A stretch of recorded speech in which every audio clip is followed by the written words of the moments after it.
Good morning, students. In previous lecture, we have discussed about the preparation of colloids. Different methods are there. Now today, in this lecture, we will discuss about the purification of colloidal salts and properties of colloids. Now see, purification of colloidal solution. The question is what? The question is which type of impurities are present in colloidal salts. So during preparation of colloidal salts, some electrolytes are available in the colloidal salt, and colloidal particles are having a particular charge, either positive charge or negative charge. So due to that charge, there is repulsion between colloidal particles and colloid does not coagulate easily. Now if there are presence of some electrolyte, then what happens?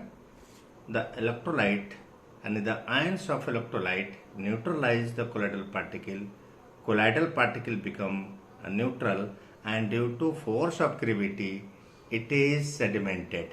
It means coagulation takes place. So to maintain the stability of colloids, the impurities, dissolved electrolytes, must be removed. Now again there is a question. What happens when if 100% of electrolytes are removed from the colloids? The question is, if we remove 100% electrolyte from the colloid, then the colloid become unstable. It means for the stability of colloids, the presence of small amount of electrolyte is required, and due to presence of a small amount of electrolyte, there is formation of electrical double layer, which will be discussed in the next lecture. So due to formation of electrical double layer, the colloidal colloids become stable. So in today's lecture, during purification, we had to remove the electrolyte to requisite minimum. So that process is known as purification. Now come to the notes. Now see, during preparation of colloids, excessive amount of electrolytes and some other soluble impurities are obtained. Colloidal particles have a particular charge, just I have told, and are stable. That is, do not coagulate. Why do not coagulate? Already I have told there is a repulsion between the same charge of colloidal particles and the colloid become stable. Now electrolytes neutralize the colloidal particles, and due to the force of gravity they settle down. That is, coagulation takes place. Therefore, removal of electrolytes are required, but for stability of colloids, presence of small amount of electrolyte is required.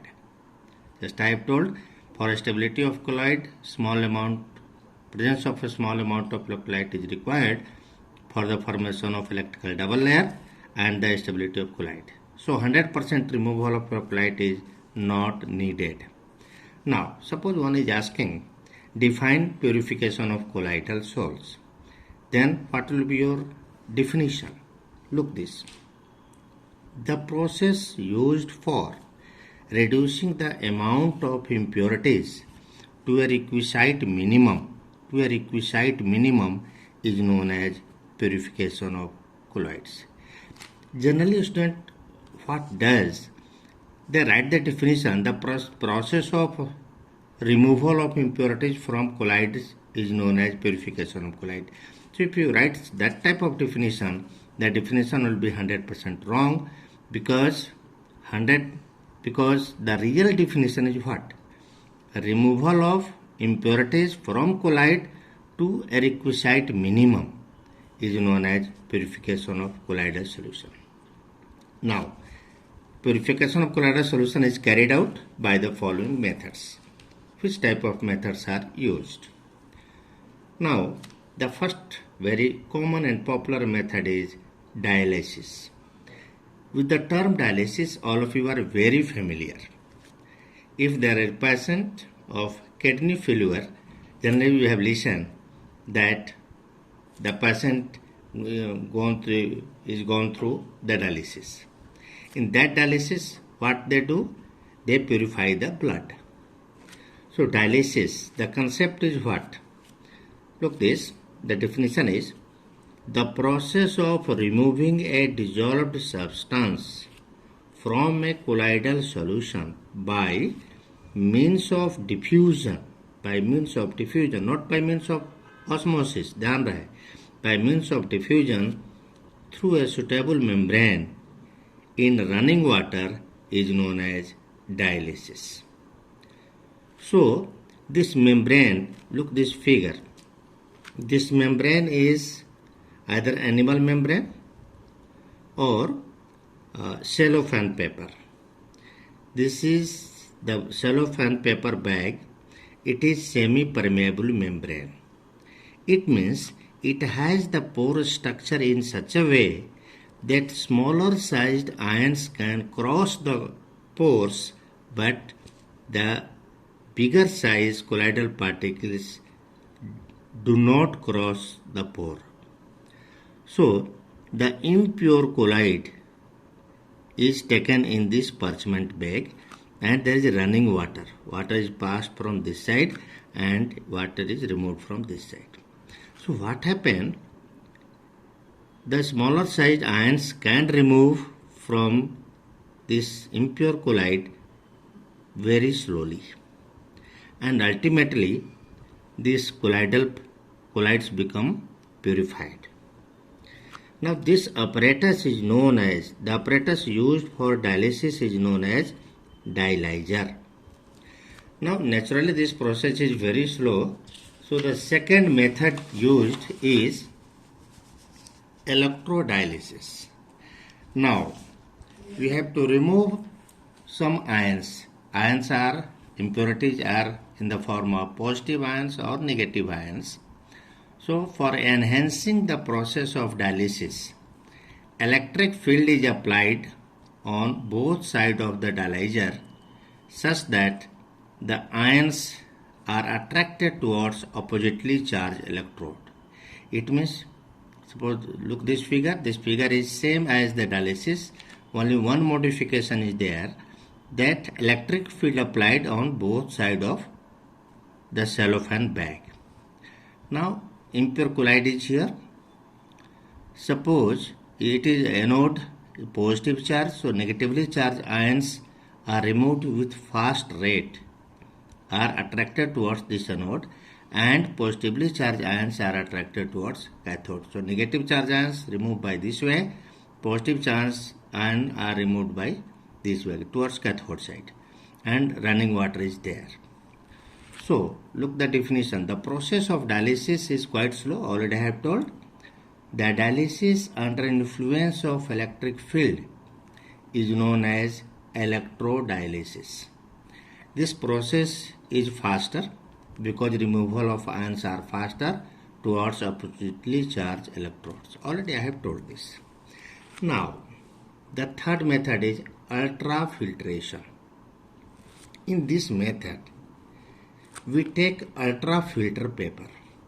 It means the filter paper has pore structure in such a way that the smaller sized ions can cross that pore and bigger sized colloidal particle do not cross the pore. Now how the ultrafilter paper is prepared, please look this note. The process of separating the colloidal particles from solvent and soluble solute present in the colloidal solution by specially prepared filters which are permeable to all substances except the colloidal particles is known as ultrafiltration. Just I have told, so ultrafilter paper has porous structure in such a way. So normal filter paper we are not using here, ultrafilter paper. The pores of filter paper can be reduced in size by impregnating with colloidal solution to stop the flow of colloidal particles. Now, collodion is what? It is 4% solution of nitrocellulose in a mixture of alcohol and ether. The soaked filter paper is hardened by formaldehyde and then it is dried. Now look this, the impure colloid is poured on filter paper. The impurities are removed by applying pressure above it or suction below the filter paper. Naturally, if the pore size of the filter paper is very small, then the filtration will be very slowly. So for enhancing the process, the extra pressure from above the colloidal solution or suction below the colloidal solution is used for filtration, for fastening the filtration. Now, the colloidal particle left on the ultrafilter paper, which are stirred with fresh dispersion medium, because on the filter paper you are having only colloidal particles because solvents are removed. So we have to add that dispersion medium, that is solvent, to get a pure colloidal solution. So these four methods are used to purify the colloids. Now we are going to study some of the properties of colloidal solution. The first property is colligative property. Already we know, in solution chapter we have read what are colligative property. So those properties of solution which depend upon the number of particles of solute and not upon their nature. If the number of particles of solute is more, colligative property like osmotic pressure, relative lowering of vapor pressure, elevation of boiling point, depression of freezing point, these values are more. Normally, the colloidal particles are having some bigger size, so their numbers become less. It means colligative property will have less value. What conclusion we have drawn from here? We have drawn the conclusion that colloidal solutions also show colligative property like true solution, but their values are very small. So please look the note. Since colloidal particles are bigger, so the number of particles in a colloidal solution is smaller than true solution. Hence, values of colligative properties like osmotic pressure, lowering of vapor pressure, elevation of boiling point, depression of freezing point are smaller than the true solution.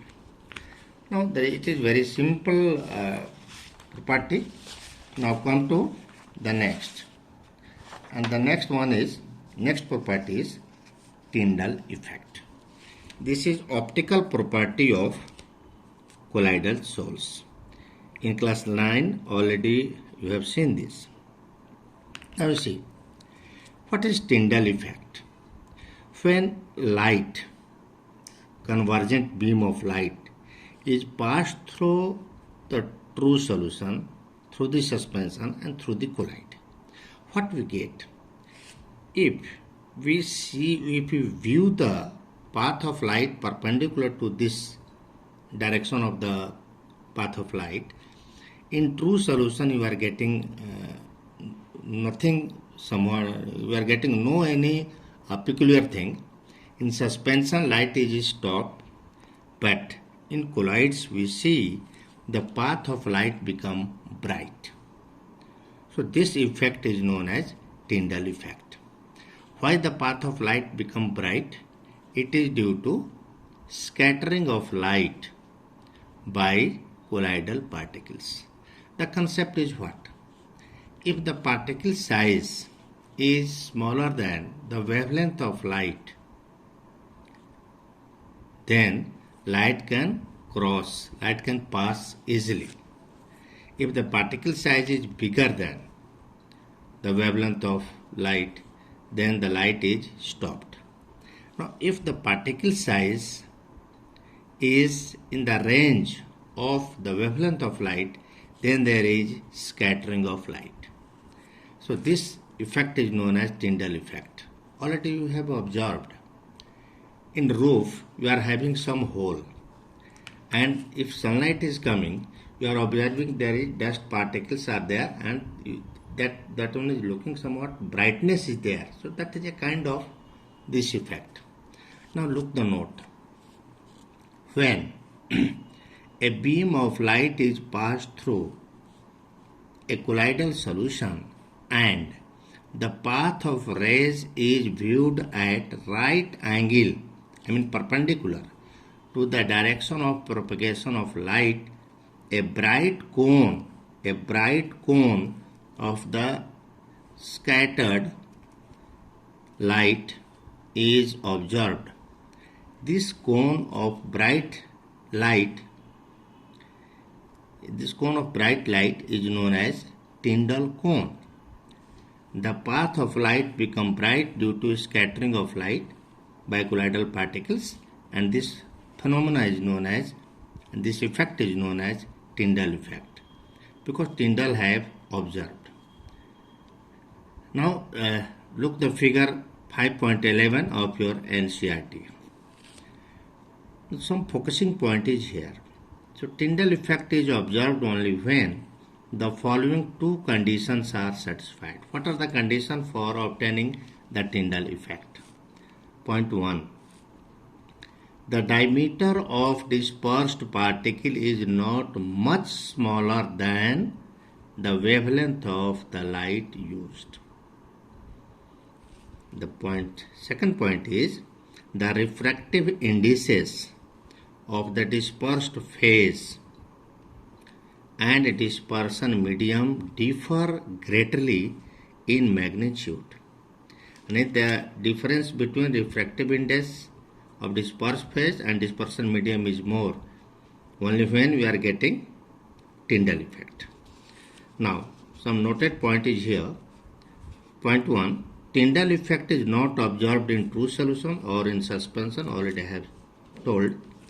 Second point, ultramicroscope does not provide any information about the size and shape of colloidal particles. Please watch this.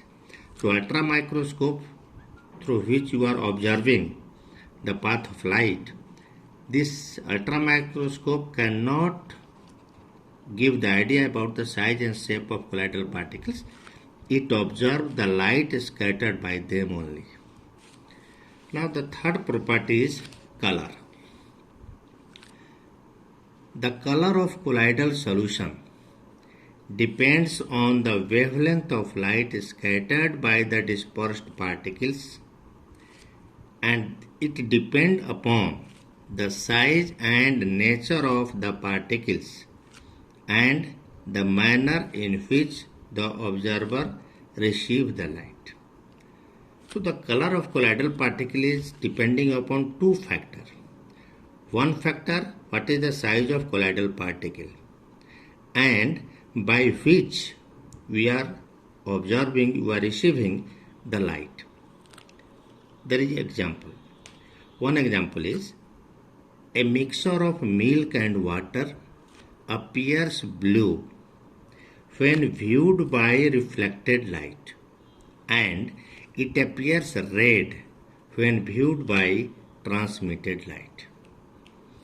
Now second example is the finest gold sold. I already have told the color of colloid is also depending upon the size of particle of dispersed phase. The finest gold soul is red. As the size of particles increases, it appears purple, then blue, and finally golden. Now the fourth property is Brownian movement. Now see, Brownian movement there was a botanist, Robert Brown. First time he has seen that when pollen grain is poured in water, and if it is observed by microscope, he observed that the pollen grain was moving in zigzag path in random motion. So such type of effect was first time observed by Brownian. Brownian observed that when we see the colloidal particles, when we see the colloids, it is observed that the colloidal particles are having a random motion in zigzag manner. And why it happens? You see, since colloidal particles have a particular charge, so there is a repulsion between them, and there is unbalanced bombardment of the particle by the molecules of dispersion medium. So this is the concept of Brownian movement.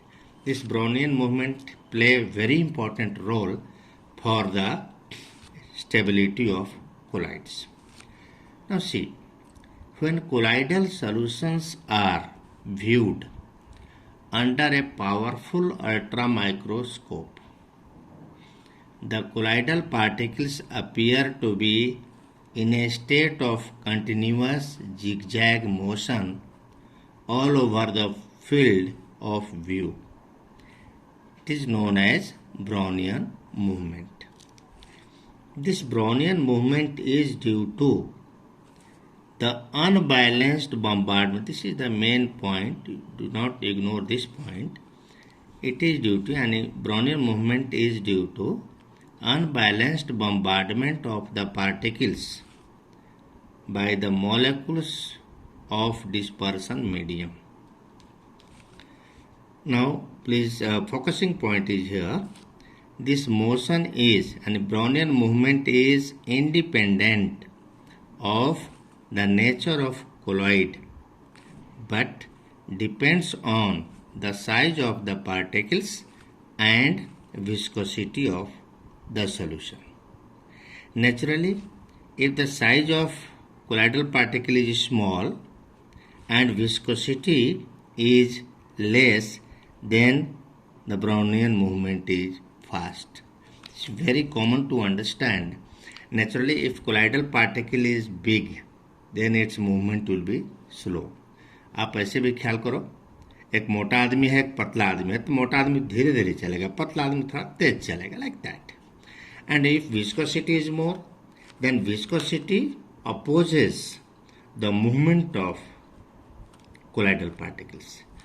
So if the particle size is small and viscosity is less, then the motion is faster. Now come to the fifth property. The fifth property is charge on colloidal particles. It's a very important topic. Already in previous lecture, I have told that colloidal particles are having some charge. They are having either all the particles of a particular colloid either having positive charge or having negative charge. So the colloidal particles always carry an electric charge. The colloidal particles in a given colloidal solution may be either positively or negatively charged. There is some list of examples that which colloid is positively charged and which colloid is negatively charged. Now see, positively charged colloids, this is left side column, it is given in NCERT also. You have to remember this because in some question, MCQ question, teacher may ask like that. So if you are remembering this, that will be easy to answer that. So there is a list of positively charged salts. First one is hydrated metallic oxide like Al2O3.XS2O, Cr2O3.XS2O and Fe2O3.XS2O. So the metallic oxide which are in hydrated form, their colloids are having positive charge. Colloidal particles are having positive charge. Now, the second one is basic dyestuffs like methylene blue sol. Third one is hemoglobin, that is blood. It is also positively charged sol. Now, fourth one is oxides like titanium oxide sol. So these all sols are of positive charge. Their colloidal particles are having positive charge. Now, negatively charged sols. The metals like copper, silver, gold sols. So the metal sols are generally negatively charged. Why it is negatively charged? Just remember the Briggs arc method. I have given the method by which you can prepare the sol of gold or silver or copper like that. So in Briggs arc method, there is sparking of the metallic rod, and due to that sparking, electrons are accommodated over the particles of metal, and hence the charge on these particles of metal become negative. So generally sols of metals are of negatively charged. Second example is metallic sulfides like arsenic sulfide As2S3, antimony sulfide, cadmium sulfide sols. These all sols are having negative charge. Next one is acid dyestuffs. Just basic dyestuffs are positive charge, but acid dyestuffs are of negative charge like eosine, Congo red, eosine, and next one is Congo red sols. Next one is sols of starch, gum, gelatin, clay, charcoal, etc. These are also having negative charge on their colloidal particles. So these are the properties. In next lecture we'll discuss about that how charge are produced.